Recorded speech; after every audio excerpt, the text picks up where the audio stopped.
I want to paint a picture for you. It's 11:30 p.m. on a Tuesday. You're staring at the ceiling, just completely exhausted. Hmm. But not because you ran a marathon or solved some complex problem. You're wiped out because you spent the entire day mentally managing other people. Oh, I know this job. Right. Mm. You fixed a problem at work that wasn't yours. You walked on eggshells at dinner so your partner wouldn't get moody. And now you're replaying a conversation from like 3 years ago, wondering if you sounded supportive enough. The unofficial, unpaid position of general manager of the universe. Exactly. The pay is zero, the benefits are non-existent, and the burnout is practically guaranteed. It feels like if you stop, managing all of it, the whole world falls apart. And that is the illusion that keeps us trapped. But what if the way out wasn't doing more? What if it was about doing well, significantly less? So today, we're doing a deep dive into the let them theory by Mel Robbins. And I know what you might be thinking, let them sounds like a bumper sticker for apathy. Right, like, oh, just let him do whatever, I don't care. Yeah, but digging into the source material, especially the deeper psychological framework here, Yeah. that's not it at all, is it? No, and that's probably the biggest misconception we need to clear up right away. Let them isn't about being a doormat. The source material defines it as strategic emotional detachment. Strategic emotional attachment. Okay, that sounds a little clinical, but also kind of liberating. It is. It's not that you don't care about the person. It's that you recognize you cannot drive their car for them. Okay, so that's the mission for today. We need to unpack this. We have to figure out why we are so addicted to controlling other people, why that strategy fails, 100% of the time. 100%. And then, and this is the part I really want to get to, how to pivot to the second half of the theory, which is let me.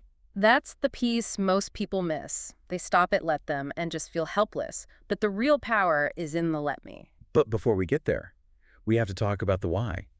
Because I don't think anyone wakes up and thinks, you know what, I'm going to be a controlling maniac today. No, of course not. It usually feels like we're just helping or being responsible. What does the text say about why we do this? It's anxiety, plain and simple. The source argues that this habit of over-functioning, of managing people's moods, their choices, their outcomes, it's a trauma response. It's rooted in a deep fear of uncertainty. So my need to double-check my partner's packing list isn't because I'm just an organized person. It's because I'm scared. It's because you believe that if you don't check it, something bad will happen and that you won't be able to handle the fallout.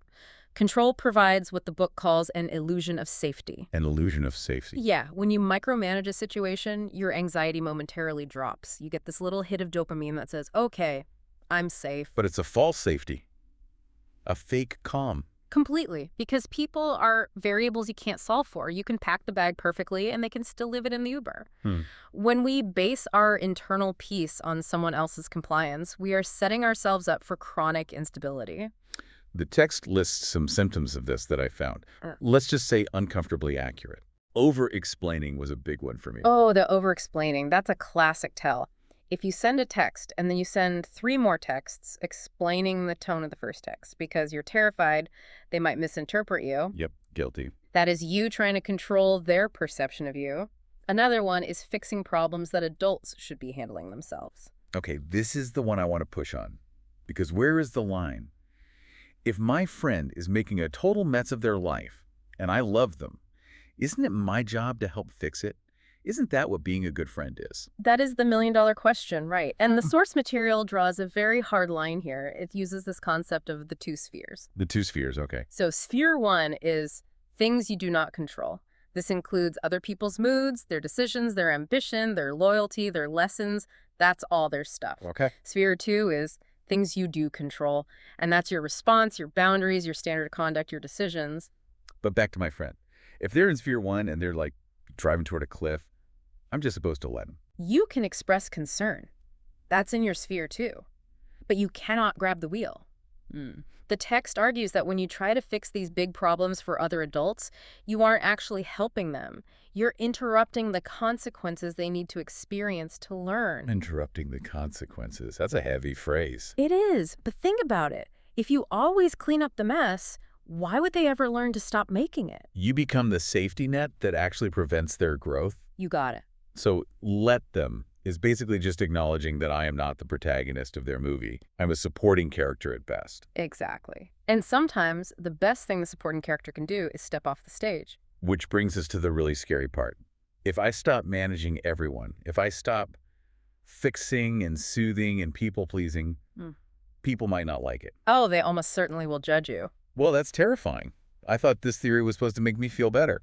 It does, eventually. But the text makes a really profound point about judgment. It says we often shrink our potential and silence our own needs just to avoid making other people uncomfortable. We trade our authenticity for their approval. Yes, it's that go along to get along trap. But here's the reframe the author offers. Criticism is often evidence of visibility. Evidence of visibility. If you are setting new boundaries, if you are changing the dynamic in a relationship, people will react. They might say things like, "You've changed," or "You're being selfish." And usually when we hear "you're being selfish," we panic and we just go right back to the old behavior. Correct. We see that judgment as proof we're doing something wrong. The source suggests we should view it as proof that we're disrupting a system that was benefiting from our lack of boundaries. So if I stop over-functioning and you get mad, your anger isn't necessarily about me being bad. It's about you losing your butler. Precisely. And this leads to what might be the hardest pill to swallow in the whole theory. Sometimes let them has to mean let them leave. The text gets pretty real here. It talks about attachment and chasing people. It addresses that panic we feel when someone starts to pull away. Maybe they stop texting as much or they get inconsistent. Our instinct, again, driven by anxiety, is to chase, to try and earn them back. I think we've all been there. Yeah.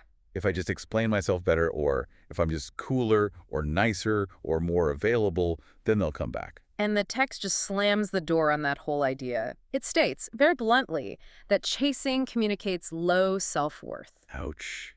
Low self-worth. That feels a bit harsh. Maybe I'm just a romantic who, fights for people. But is it fighting for them? Or is it fighting for validation? The argument here is that if you have to convince someone to see your value, they just don't see it. And by chasing, you're telling them, I don't believe I'm valuable unless you validate me. Exactly. So the let them approach to someone pulling away is, what, just hold the door open for them? It's about treating their behavior as a filter. If they leave, they have just filtered themselves out of your life. It's not a tragedy, it's a selection process.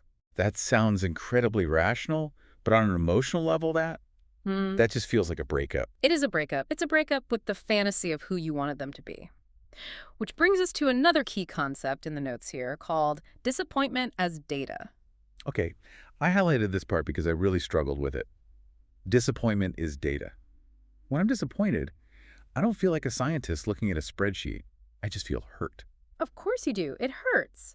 But usually we wallow in that hurt, or we get angry. We get into that, how could they do this? I would never do that to them mode. How dare they phase. Exactly. We get stuck in the drama of it. The source suggests that instead of getting stuck in how dare they, we just look at the facts. They disappointed you. Yeah. Okay. That is data. Data about what? It tells you something true about their reliability, their capacity, or their values. So instead of trying to change them, I use that data to change my expectations. Yes. It's a process called recalibration. Let's use a real example. Say you have a friend who is chronically late. Every time you make dinner plans, you're sitting there for 45 minutes waiting. You get mad, you lecture them, they apologize, and then 2 weeks later, They're 45 minutes late again. right. So the old you, the control you, keeps trying to fix them. You send reminders, you set earlier times, you get angry. You are working so hard to make them punctual. And failing miserably. You just looks at the data. The data says, this person is not capable of being on time, so you stop expecting it. You recalibrate. So what does that look like in practice? Maybe you just stop inviting them to time-sensitive things. Or you tell them to meet you at the bar so you can have a drink and read a book until they show up. You remove the expectation that they will be different. Okay, so this brings us to the pivot. Because if I just sit at the bar reading a book, am I just tolerating bad behavior? Where does the self-respect come in? This is the let me part, isn't it? This is the crucial pivot. Yes, let them creates the space. Let me fills that space with your own agency. If you just let them, you might become passive. Right. Oh, well, they treat me poorly. I guess I'll just let them. That's just giving up. Exactly. Let me, asks the question. Okay, given that they are who they are, what am I going to do? So in the dinner example. Let them be late. Now, let me Let me honor my own time. Let me decide to leave if they aren't here by 7.15. Let me stop making plans with people who don't respect my schedule. This feels like where the rubber really meets the road.